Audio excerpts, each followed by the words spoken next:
Maja je stara 45 let in je zaposlena kot vodja prodaje v hitro rastočem podjetju. Hiter tempo življenja je postal njen vsakdan in vsakodnevne naloge so že pred časom začele presegati njene zmožnosti. Na svojih ramenih čuti veliko odgovornost, zato si ne dovoli, da bi podjetje nazadovalo po njeni krivdi. Vedno pogosteje ostaja v službi izven delovnega časa, sebi in družini pa ga posveti vse manj.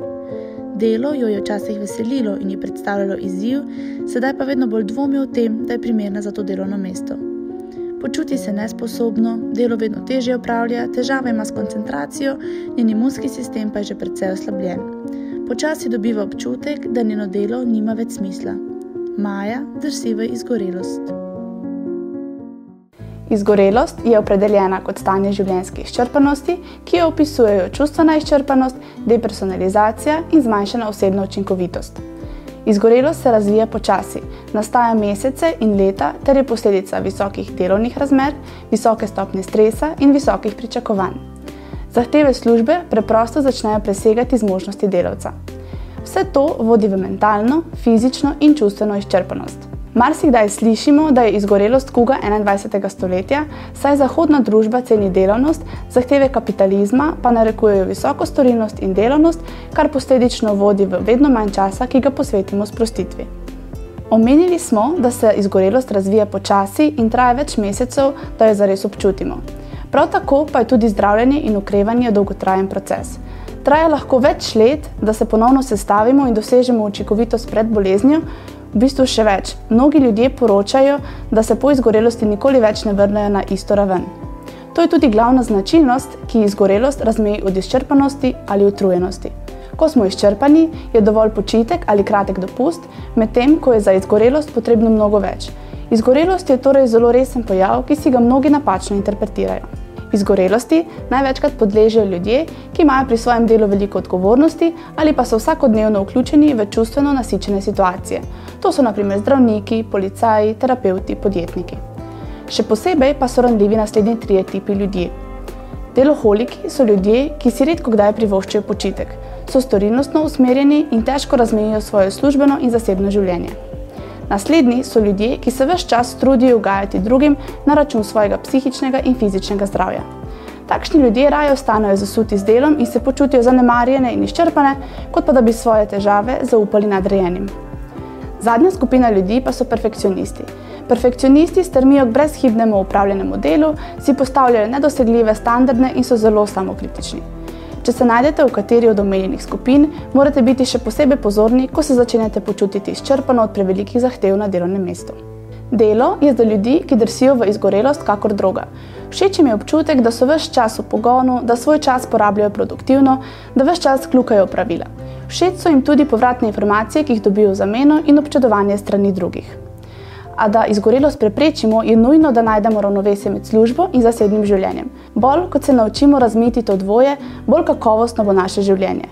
Prav tako moramo v prostem času najti čas zase, za sprostitev in regeneracijo. Zato se na delovnem mestu ne smemo iztrošiti do te mere, da ne bi imeli energije za zasebno življenje. Tukaj je pomembno spomniti na nauk, da delamo, da živimo in ne živimo, da delamo. Izgorelost je psihosomatska bolezen, kar pomeni, da je vzrok bolezni psihičen, posledice pa se kažejo tudi na telesu. Prva občutja, ki so lahko znak za razvoj izgorelosti, so naravni razpoloženje, utrujenost, raztresenost, nezadostnost, nekompetentnost, razdražljivost in pa čustvena nihanja. Fizično občutimo bolečine v mišicah, glavobole, povečan ali zmanjšan apetit in pa pogoste prehlade. Na ravni emocionalnih in mentalnih občutij pa čutimo ujetost, brezupnost, depresivnost, slabo koncentracijo in neodločenost. Vsem simptomom, ki se pojavljajo, moramo pripisati pomen in iskati vzrok zanje, saj nam bo to ponudilo tudi rešitev. Še posebej moramo biti pozorni na prve znake, saj lahko v začetnih fazah lažje ukrepamo. V primeru čezmernega dela in nenehne aktivacije so alarmi lahko na primer utrujenost, pomanjkanje koncentracije, želja po sladkem. Ampak namesto, da spijemo kavo, pojemo nekaj sladkega in se vrnemo k delu, je takrat veliko bolje, da si vzamemo kakovosten odmor, saj bo to v resnici rešilo izvorni problem. Pomembno se je tudi vprašati, kaj so tiste aktivnosti, ki nam povrnejo energijo in nas regenerirajo. Obenem pa moramo dejavnosti v prostem času prilagajati delu, ki nas je utrudilo. Če torej cel dan preživimo za računalnikom, je bolje kot ogled enega dela najljubše serije, sprehod v naravi ali pa branje knjige. Stres se na delovnem mestu kaže v več dejanjih. Ljudje, ki jim delo povzroča visoke stopnje stresa, na delo večkrat zamujajo ali pa na delovno mesto sploh ne pridejo, njihovi karierni cilji in aspiracije se znižajo, saj v delu več ne vidijo smisla, v njem več ne uživajo, poslabšajo se odnosi do sodelavcev, poveča pa se lahko tudi konzumiranje alkohola in kajenje.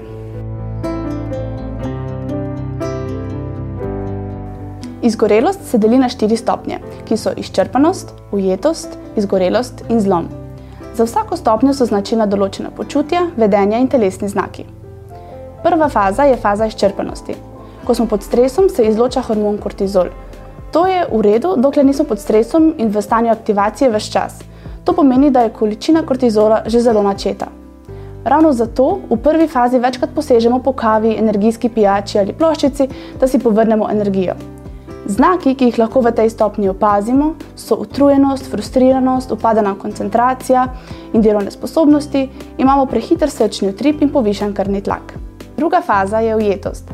V tej fazi se stanje ne izboljšuje. Vedno manj imamo časa za prijatelje in svoje bližnje, smo žalostni, odtujimo se od drugih, imamo težave s spanjem, do dela pa čutimo odpor. Želimo se umakniti. Na telesni ravni občutimo glavobole in bolečine v mišicah. Naslednja faza je faza izgorelosti, v kateri je nadledvična žleza že popolnoma iztrošena in ne more več proizvajati kortizola, kar se kaže v pomanjkanju energije. V tej fazi prevladuje negativnost, občutek imamo, da smo izgubili varnost in smisel v življenju.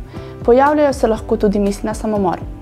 Večkrat pozabljamo stvari, izgubimo občutek za čas, nismo se več zmožni odločati. Naš imunski sistem je že zelo oslabljen. Zadnja, 4. faza, je faza zloma. Tukaj tudi počitek več ne odžene utrujenosti. Pojavljajo se hude bolečine, zelo postanemo občutljivi na močne dražljaje. Postanemo apatični, prekinemo stike z bližnjimi. Naš imunski sistem odpove, pojavijo se lahko tudi tresenje in vrtoglavica. V zadnji stopnji čutimo obup in nemoč. Čutimo odpor do samega sebe, prav tako pa do drugih ljudi. Lahko se pojavljajo občutki krivde in nezadostnosti. To lahko vodi tudi do samomorilnih dejanj. V videu smo se spoznali z izgorelostjo, ki jo nekateri imenujejo kuga 21. stoletja. Opredelili smo jo kot stanje življenjske izčrpanosti, ki jo opisujejo čustvena izčrpanost, depersonalizacija in zmanjšana osebna učinkovitost. Spoznali smo, kako se bolezen razvija, kdo je najbolj podvržen in kako se vedenje izgorelega posameznika kaže na delovnem mestu.